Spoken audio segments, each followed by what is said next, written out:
Attends, avant d'aller plus loin, si tu veux savoir si la culpabilité dirige ta vie, est-ce que tu peux faire le quiz? Je t'ai mis le lien dans la description. On se retrouve juste après. Bonjour à toi, mais surtout merci de m'avoir fait confiance et d'avoir répondu au questionnaire. Peut-être que ça t'a un peu bouleversé, que tu es là maintenant chamboulé de découvrir le résultat. Et c'est tout à fait normal, mais rassure-toi, je suis passée par là. C'est un moment nécessaire, une prise de conscience qui te mènera vers plus de liberté. On croit souvent qu'on est sorti de cette histoire, on croit qu'avec tout le travail qu'on a fait, on est enfin libre parce qu'aussi on a compris ce qui se passait.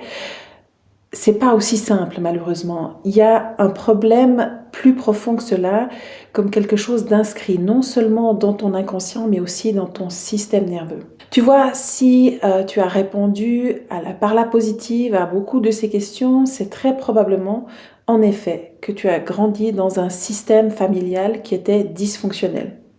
Alors, pourquoi il en est ainsi? Je n'ai pas toutes les réponses à ces questions. En revanche, je connais très bien les signes. C'est-à-dire que si dès que quelqu'un semble mécontent, tu commences à te questionner sur ce que tu aurais dit, ce que tu aurais fait, ou pas dit, ou pas fait, ou pas de la bonne façon, si tu as tendance à ruminer, si tu as tendance à ne pas oser dire non, et si tu te sens très régulièrement coupable, voire même peut-être tu t'en rends plus compte, c'est un peu comme si tu étais une atmosphère dans laquelle tu baignais, eh bien sache que, en effet, cela est un programme que tu as appris, que tu as intégré, c'est un fonctionnement familial qui t'a structuré. À l'époque, tu étais enfant. L'enjeu pour toi, c'était de survivre. L'enjeu pour toi, c'était de correspondre à ce qu'on attendait de toi pour pouvoir faire partie, pour ne pas être rejeté.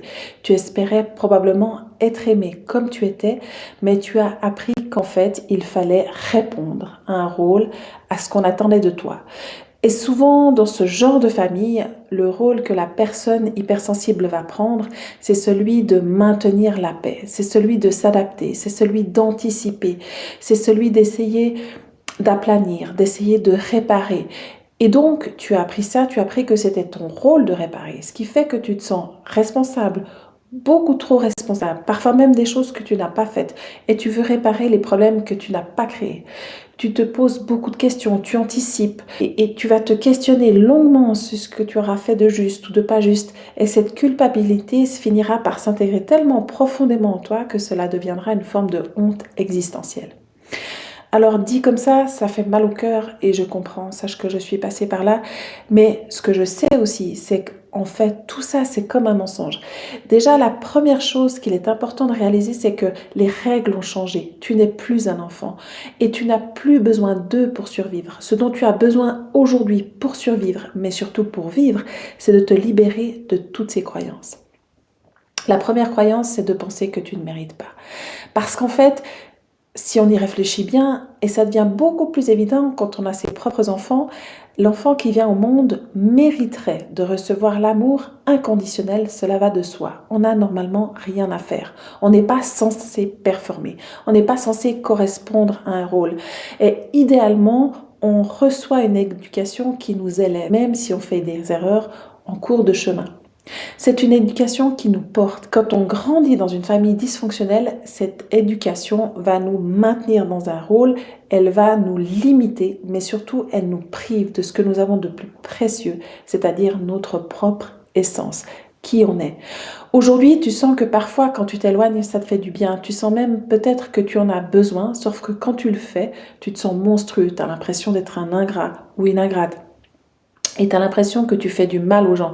Tu as l'impression que c'est toi qui appuies sur des boutons, alors que la souffrance chez eux était déjà là. Et toi, tu fais ce que tu peux pour éviter de la réveiller à nouveau et tu t'en sens responsable. Mais tout ça, c'est faux. Tout ça était là bien avant toi. Et ça a été transmis de génération en génération. Et il est important pour toi que tu saches que tu as le droit de rompre cette chaîne. La voie que tu ouvres maintenant en te libérant, c'est une voie que tu ouvres pour tous les membres de ta famille. En particulier, si tu as des enfants, c'est tout à fait légitime de vouloir une autre vie pour eux, de vouloir un autre héritage pour eux. Et si on te fait penser le contraire, et si quand tu penses à te protéger, tu te sens coupable, ce n'est pas le signe que tu fais quelque chose de mal, c'est en fait le signe que tu souhaites te libérer, mais qu'il y a comme une forme d'énergie globale, familiale, toxique qui cherche à te maintenir dans le cercle.